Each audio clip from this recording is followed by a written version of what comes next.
Here we are dealing with a case of 3 young girls at the time that vanished into thin air. These disappearances are always mysterious, so you better prepare your mind, because these 3 girls have so far never been found. So let's get right into the details they shared with us to the wikis.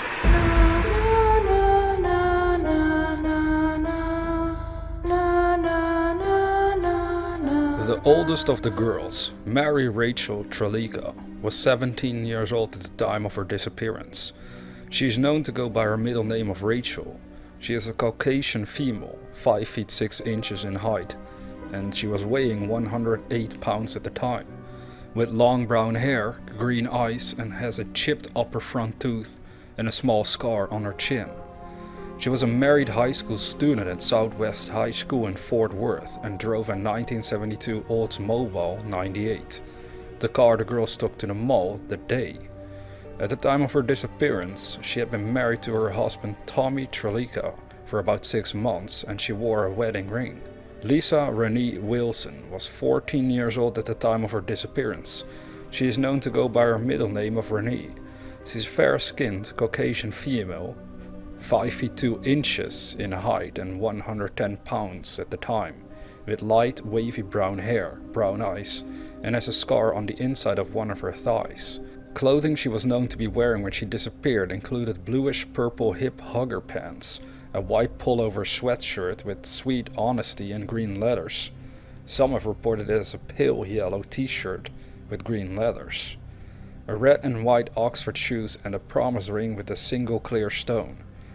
The youngest of the girls, Julie Ann Moseley, was 9 years old at the time of her disappearance.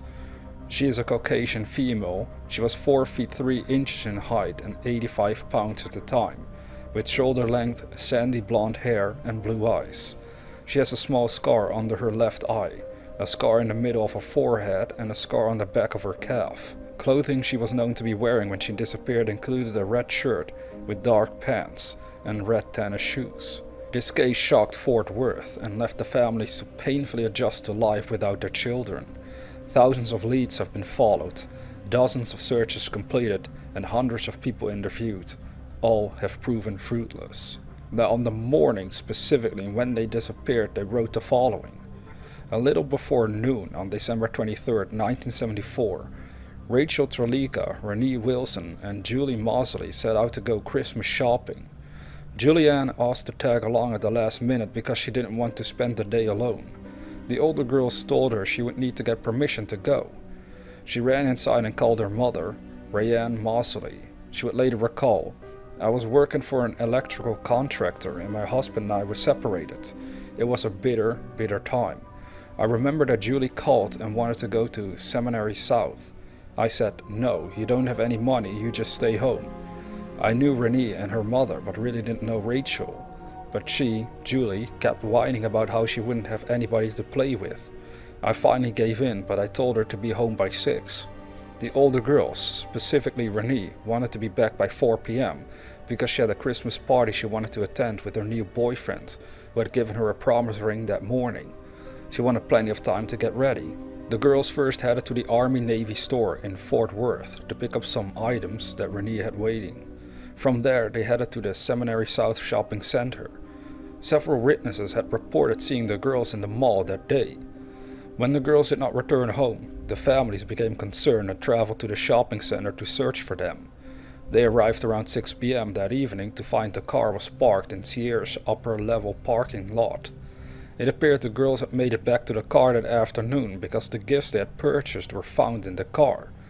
The family stayed at the mall all night waiting for the girls to return. And of course it's clear they never did return. Now the rest of the details concern the investigation, and this is what they had to say. When the girls did not return, the police department was called and the case was quickly handed over to the youth division of the Missing Persons Bureau. The girls were presumed to be runaways by the police. As if to prove this point, the next day, Tommy Trlica, Rachel's husband, received a letter in the mailbox at their home that appeared to be written by Rachel. It read, "I know I'm going to catch it, but we had to get away. We're going to Houston. See you in about a week. The car is in Sears' upper lot. Love, Rachel." Strangely, the letter was written in ink, but the addressed envelope was written in pencil. and the letter was written on a sheet of paper that was wider than the envelope itself. It was addressed to Thomas A. Trlica, instead of the less formal Tommy, as Rachel called him. Rachel was written in the upper left-hand corner of the envelope. It appeared to be initially misspelled, as the letter L in her name was written as a lowercase e, but then it had been gone over again to form the correct L.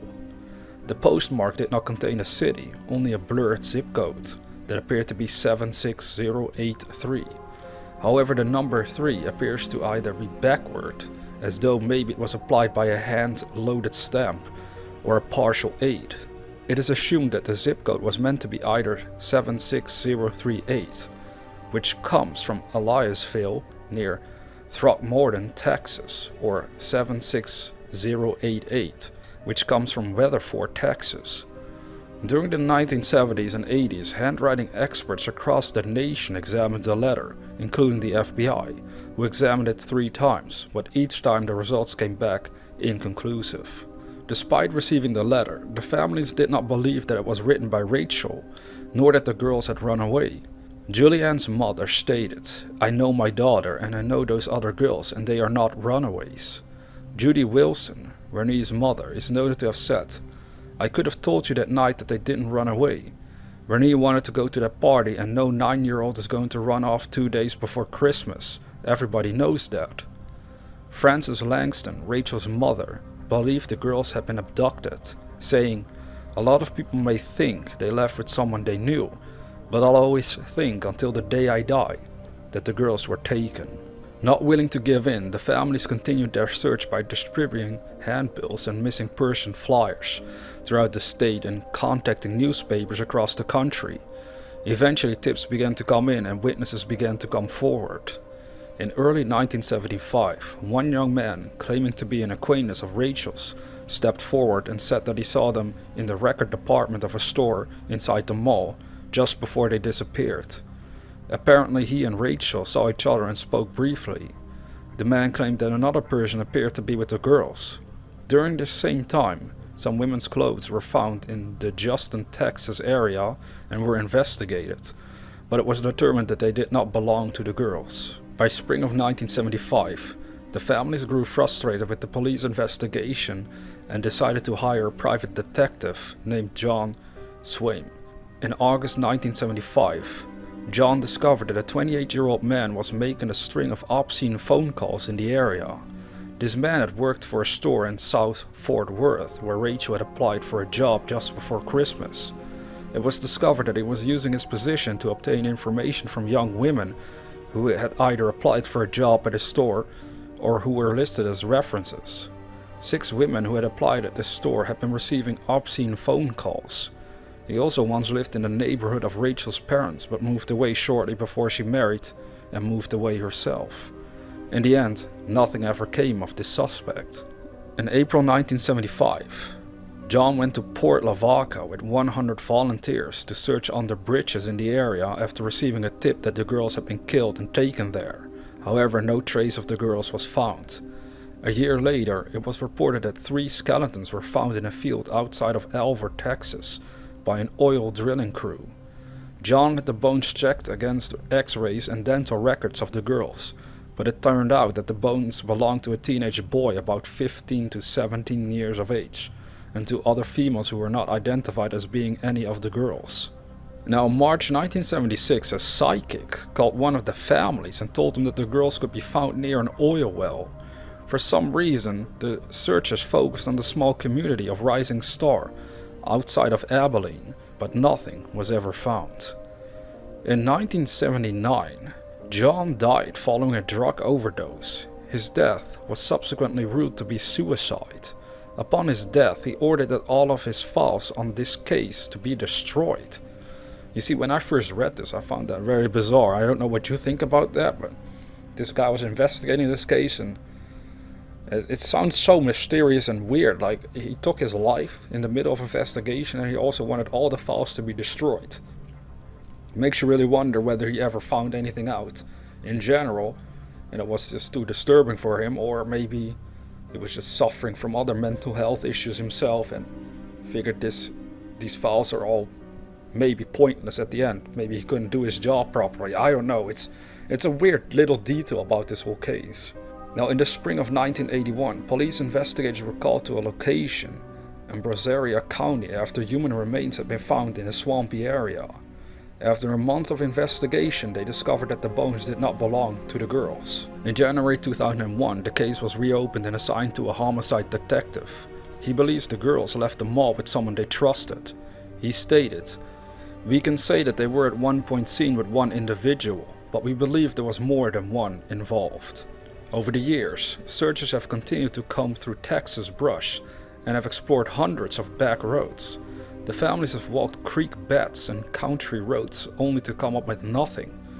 Decades after the girls disappeared, there have been no reports of new developments in the case. Now, another possible witness they have written out here came forward around the time of the girls' disappearance and said that a woman told her that she had seen the girls at the mall that day.